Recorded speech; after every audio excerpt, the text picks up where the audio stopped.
할렐루야, 오늘도 좋은 날입니다. 호세아 8장 말씀 묵상입니다. 오늘은 혼합주의 복음을 경계하라 라는 제목으로 말씀을 나누도록 하겠습니다. 호세아 8장 1절은 경고의 메시지로 시작됩니다. 나팔을 내 입에 댈지어다 라는 말씀은 하나님의 심판이 곧 있으면 닥칠 것을 알리는 비상경계령을 발동하라는 것입니다. 그런데 그 심판이 얼마나 긴박하게 임하게 될 것을 이렇게 표현합니다. 독수리가 여호와의 집에 덮칠 것이다 라고 말합니다. 독수리는 하늘 높은 곳에 소리 없이 창공을 빙빙 돌면서 떠 있습니다. 그러다가 한순간에 갑자기 곤두박질 치듯이 내려와서 병아리나 쥐 같은 것을 단번에 낚아채 버린다는 것입니다. 하나님의 심판이 그렇게 임한다는 것입니다. 그 이유가 하나님의 백성들이 그들의 삶의 자리에서 하나님의 언약을 깨트리고 말씀의 기준대로 살지 않았기 때문이라는 것입니다. 1절 말씀을 보면 나팔을 내 입에 댈지어다.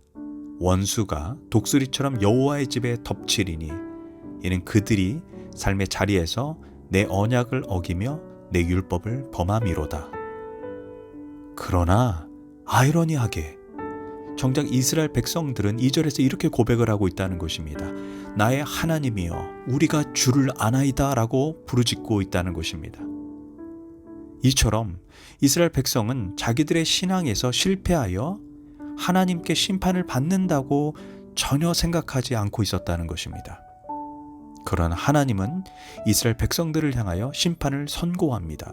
3절 마지막을 보면 원수가 그들을 다룰 것이며 또 4절 마지막에 보면 결국 그들은 파괴되고 말 것이다 라고 경고합니다. 하나님의 생각과 이스라엘 백성들의 생각이 하늘과 땅이 가닿을 수 없을 정도로 달랐다는 것을 우리가 알고 있습니다. 우리가 구약에서 놓치지 말아야 되는 것은 출애굽 사건과 시내산 사건을 동시에 봐야 한다는 것입니다. 출애굽 사건은 구원을 상징합니다. 하나님은 세상의 수많은 민족 중에 아무 조건 없이 이스라엘을 택하셔서 자기 백성으로 삼으셨습니다. 이는 하나님의 조건 없는 은혜를 말합니다. 하지만 이것으로 끝나지 않고 그 다음에 곧바로 시내산으로 인도를 합니다. 시내산에서 십계명을 주고 하나님 백성답게 사는 방법을 이스라엘 백성들에게 알려줍니다. 이는 하나님의 백성이 된다는 것은 한량없는 은혜이지만 또한 동전의 양면처럼 하나님 백성답게 세상과 구별된 삶을 살아야 한다는 것입니다.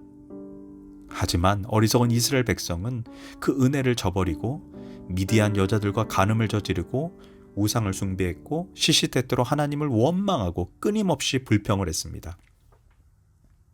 그들이 하나님과 언약을 깨트린 결과 출애굽한 1세대들은 약속의 땅에 들어가지 못하게 됩니다.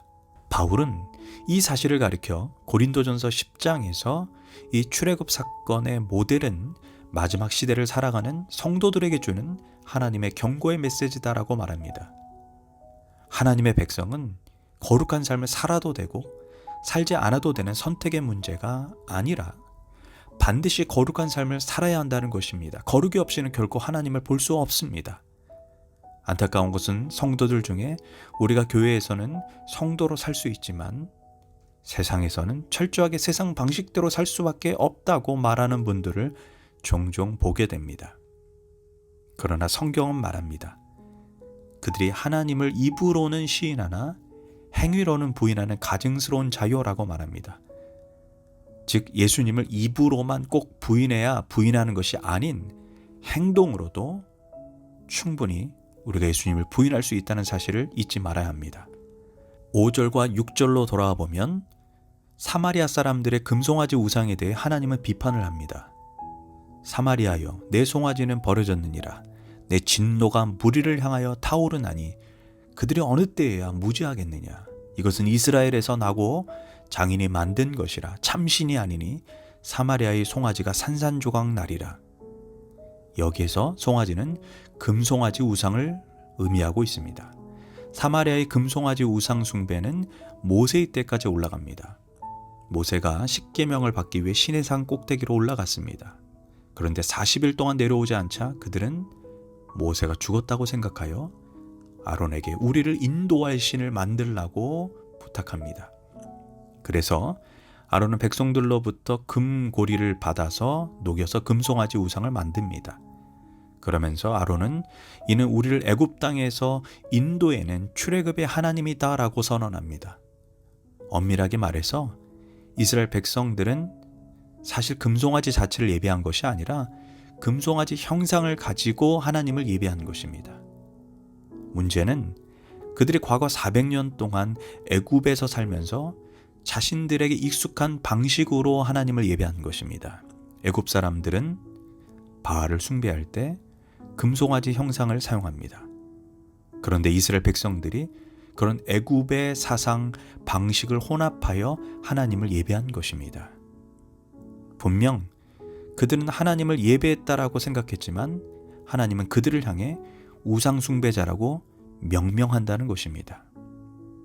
오늘 본문에서 사마리아의 금송아지는 바로 이 시대의 복음의 혼합주의를 말합니다. 복음의 혼합주의가 무엇이냐? 복음에다가 세상적 가치관을 혼합하여 하나님을 예배하는 것을 말합니다. 세상에서 가장 중요하게 여기는 세상의 성공, 축복, 번영, 형통을 복음에 섞어버리는 것입니다. 문제는 이런 세상적 가치관이 마치 복음의 핵심과 중심을 이룬다는 것입니다. 세상에서 성공하고 축복받으면 믿음이 좋은 것과 동일시됩니다. 반면 가난하고 암에 걸리고 사업에 어려움이 생기면 마치 신앙이 가짜인 것처럼 간주된다는 것입니다.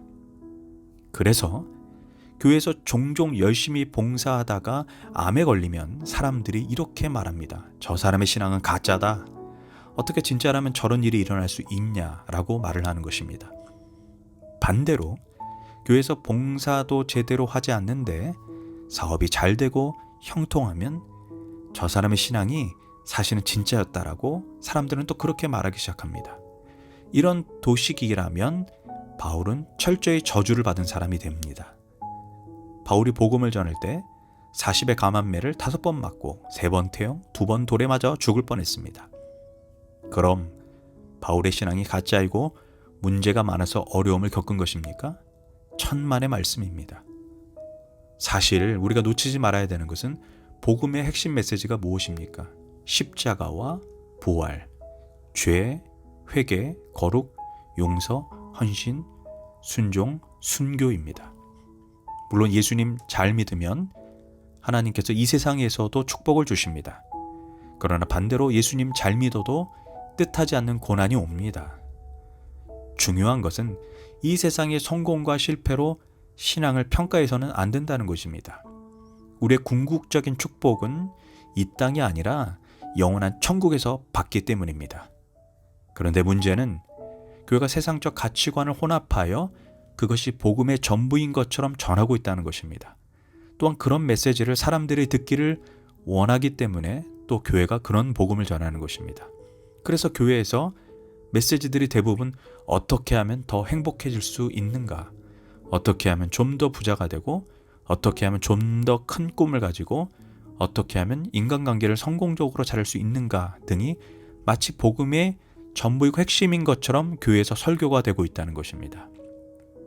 문제는 성도들이 평생 교회를 다니고 말씀을 들어도 기독교의 핵심 가치인 십자가와 부활, 회개, 돌이킴, 순종, 복종, 십자가를 지고 하나님을 따르는 그러한 메시지는 듣지 못한다는 것입니다. 예전에 CNN의 최고의 앵커인 레리 킹이 미국에서 가장 큰 교회의 목사인 조엘 오스틴과 인터뷰를 했습니다. 왜 당신은 긍정, 번영, 축복만 설교하십니까? 성경에는 회개, 돌이킴, 십자가, 순교, 하늘의 미랄 등 그런 메시지가 있지 않습니까?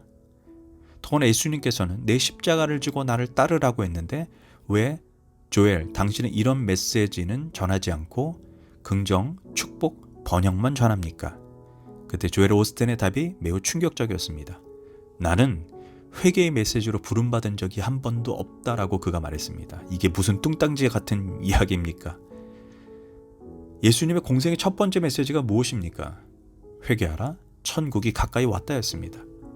또한 세례 요한의 첫 번째 메시지도 회개하라 천국이 가까이 왔다였습니다. 예수님의 제자들도 회개를 강조했습니다. 특별히 바울의 핵심 메시지도 회개입니다. 로마서 2장 4절에서 5절을 보면 우리가 회개하지 않을 때 내 고집과 회개하지 아니한 마음을 따라 진노의 날 하나님의 의로우신 심판이 임할 것이다 라고 말했습니다. 그러나 조엘 오스틴의 이러한 말은 이것이 현대교회의 가장 심각한 복음의 혼합주의를 대변하는 것입니다. 교회 안에 온통 성공쌤이나 축복쌤이나 번영쌤이나 또한 큰 꿈을 가져라, 세상에 가장 중요시하는 메시지만 가득하다면 사실 그것은 우리가 놓치고 있는 바로 금송아지를 숭배하고 있는 것입니다. 복음은 이 세상의 가치관이 아닌 오직 그 말씀 그 자체가 전달되어야 합니다. 그것이 우리의 영원한 삶을 어디에 살게 될지를 결정한다는 것입니다. 기도하겠습니다. 하나님, 우리가 복음의 혼합주의를 분별할 수 있는 영적인 눈을 열어주시옵소서. 복음이 아닌 것을 복음으로 착각하지 않도록 우리가 영적인 지각력을 허락해 주시옵소서. 예수님의 이름으로 기도합니다. 아멘.